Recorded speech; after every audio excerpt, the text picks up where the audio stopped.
Okay, so welcome everybody. This is Callie Alwains here from Bold and Visible, and I'm really excited today to be here with Stacia Skappak George. Stacia was a student in the Bold and Visible Breakthrough Program, and she was also an amazing storyteller at the Bold and Visible Monologues recently at the C-Space Theaters. And following up from that event, I have promised that I am going to be interviewing my graduates, all amazing, accomplished women. And I'm hosting a workshop on October the 27th to introduce our program. Stacia is going to be there. Yes. And so I'm really excited, though, to be able to introduce you to Stacia today. So welcome, Stacia. Thank you for having me. I'm so excited. This is fun. We've spent a lot of time together, so I know you really well, but I would love other people to get to know you. Sure. So maybe you can let people know a little bit about your background when you came into the Bold and Visible Breakthrough Program, just who you are in the world. All right. When I came in, I had been, or was, a professional. I had worked in the oil and gas industry for about 20 years. And I had done both technical geology positions and managerial positions. And I felt this desire to find out what my calling was, like what I really wanted to do. Because I was doing these jobs and I did them well, but something just seemed to be missing. So that's what got me here. Something seemed to be missing. Mm-hmm. Yeah. And what I get from you is just the sense of potential that you could feel. Yeah. But sometimes it's hard to really connect to what that is and how to take the next step. Mm-hmm. So what did you find out was holding you back? So one of the first things that we did together, of course, was we work on the transformational space of letting go and releasing those blocks that are holding us back from the bigger potential, and even from deeply sensing the truth of what it is. Right. Yeah, I spent a lot of time looking for external approval, I've learned. I would often do what I thought society wanted and what others wanted of me, and I often shut down the voice from within me because I was like, no, that doesn't matter. Let's look at the bigger picture and what society expects of you. Mm-hmm. So yeah, it was a very inauthentic, I guess, or not authentic life that I was leading in some ways. Yeah, and we have a lot of gratitude for how we lived and survived through our lives too, right? So, I mean, I know your story, and I'd love you to share a little bit with everyone here. But we are inside. We're doing the best we can, and these patterns and the way we're living is really to help us stay safe and survive and make it, right? Mm-hmm. Yeah, it wasn't like it was a bad life, but there was more. Like, there was something that was going on in my head saying, no, there's something else you need to be looking at. Yeah, exactly. So, but you've been working on this for a while, right? Yes. So what was different then? Because, you're a smart woman, a lot of the women that come into the program, like myself, we're all really accomplished women. We've all read Brene Brown. We have all the books. Oh, yes. We have all the information. And sometimes we're almost stuck in that information. Yeah. So much of it, but we know what to do. What's different though? Yeah, I would say what was different this time is digging deeper and letting your body speak to you in a way, and overriding the brain, because the brain always has the same answer in some ways, but listening to the body, and when you listen to the body, and it just isn't very, I don't know how to explain it, feeling that everything just seems in alignment. Yes, waking up the body and aligning and listening to what's happening. Was that easy for you at first when you came in to the program? No, because it's not something that one usually does. It's a great feeling when you do it, but it's not something that you would have done before. Yeah, I mean, we're all really highly accomplished professionals, very strategic, right? We spend a lot of time in our rational mind, which makes sense because we're in a world of Cartesian logic. but coming into the body is profound. And what did you find? What was it like? It was good. It was letting go, and just being curious, I guess, and allowing answers to come to you that are from you, so they're the real answer, but it's just a really neat approach. So what was the biggest surprise in this time that you've processed things? Biggest surprise? I guess that our body holds the answers. Like the answer, like with my story, my answers came to me through some of the exercises, and it was only me that was doing them. It wasn't like I got it from someone else. So it was just, and it was the right answer. It felt so right when it came. That was probably the biggest surprise and change.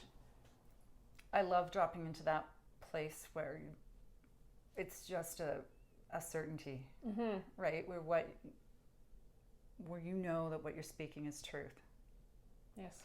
And how about like speaking? How about the sense of speaking your truth and being able to even really take up space and speak? What's that like for you?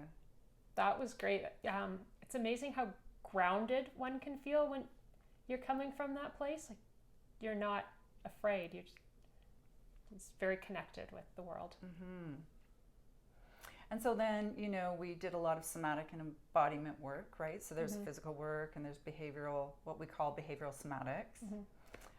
I personally have not done those for a couple of days. And we were talking before we got on here about how I'm actually, personally right now, not as connected as I normally would be in presence. So can you talk a bit about being in the body and being present? Yeah.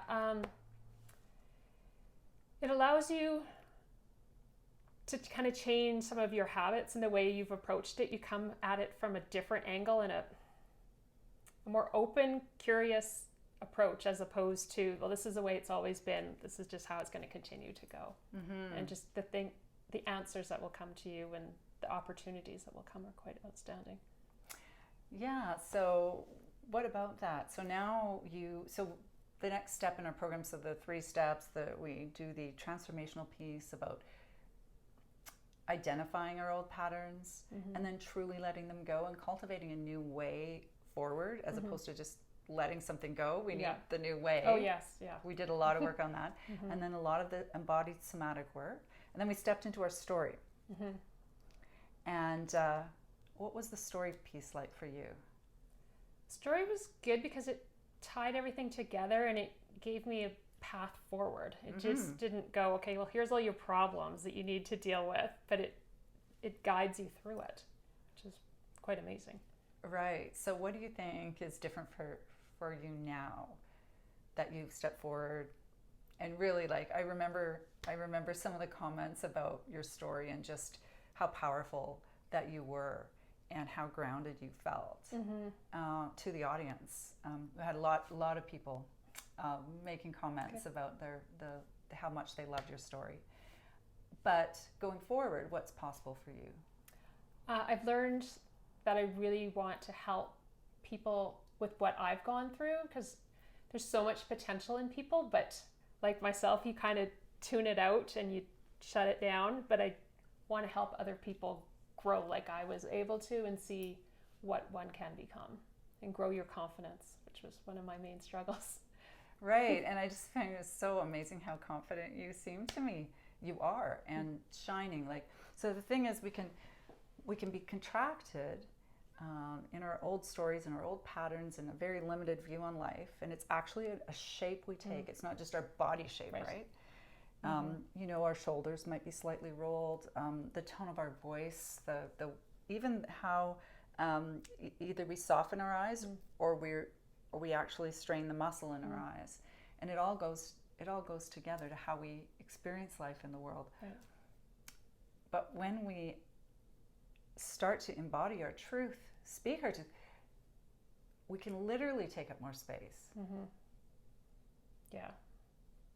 Be more confident, but it's not just a forced confidence, right? It's yeah, like the day that we were giving our talks, it was an amazing experience, because you're alone on the stage, but filling the stage with your presence. Like you're not Absolutely. feeling like you should be hiding behind a podium or anything. It's Right. And then what can this mean for women who are entrepreneurs or in leadership? Where they're actually legitimately not forcing themselves, but just taking up that space, right? And being able to speak from their true center. Yeah. That's amazing. What would you say to anyone who might be interested in doing this work? I would say to go for it. It's an amazing experience with the embodiment, because it just brings so many opportunities and so many different ways of thinking and approaching life in general. So yeah, I would go for it for sure. One last thing I wanted to ask you, Stacia, it's really, because I get a lot of feedback about this from our group, from the people in the group, is the container, the safety of the space, the coaching, but also the way we work as a group of women. What's that been like for you?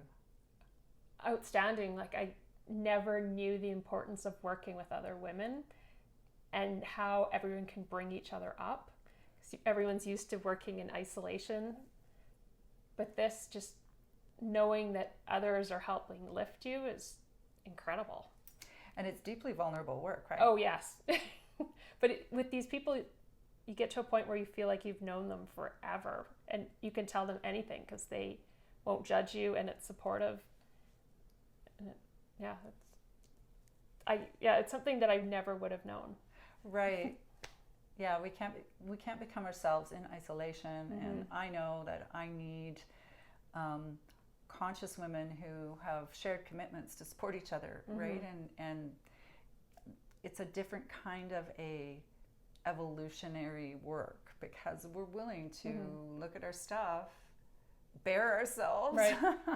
Yeah. In front of each other, because we know that our sisters are there to help us grow to be the best. Yeah, we're all on the same journey, and we all want to see each other succeed.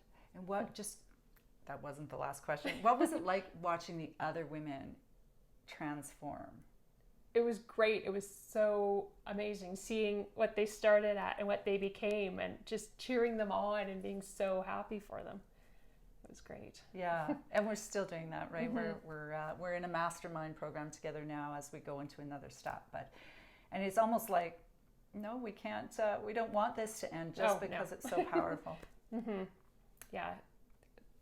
These people are going to continue to support us and help us and cheer each other on. So yeah, it's not something we want to leave.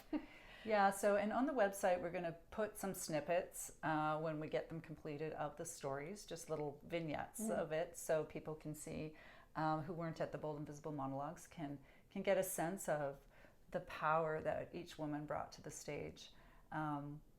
It's visceral. Yeah, it's visceral. Yeah. So if you're interested in learning more or having an experience, because we're going to have a workshop, which we will actually go through the steps. And I really believe everyone can have a mini transformation, whether or not you end up working with Bold and Visible. If you come out, you will get a sense, a really embodied taste of what it's about. And also you can talk to Stacia and the other storytellers and graduates from the program. So we'd really love to have you there. And you can check it out on theboldandvisible.com. There's also, we have Eventbrite. It's called It's Time to Get Visible. So yeah, let's get visible. Stacia, thank you so much for being with me today. And thank you. And thank you for your wonderful program. It's my pleasure. I get as much or more out of it. So awesome. Thanks.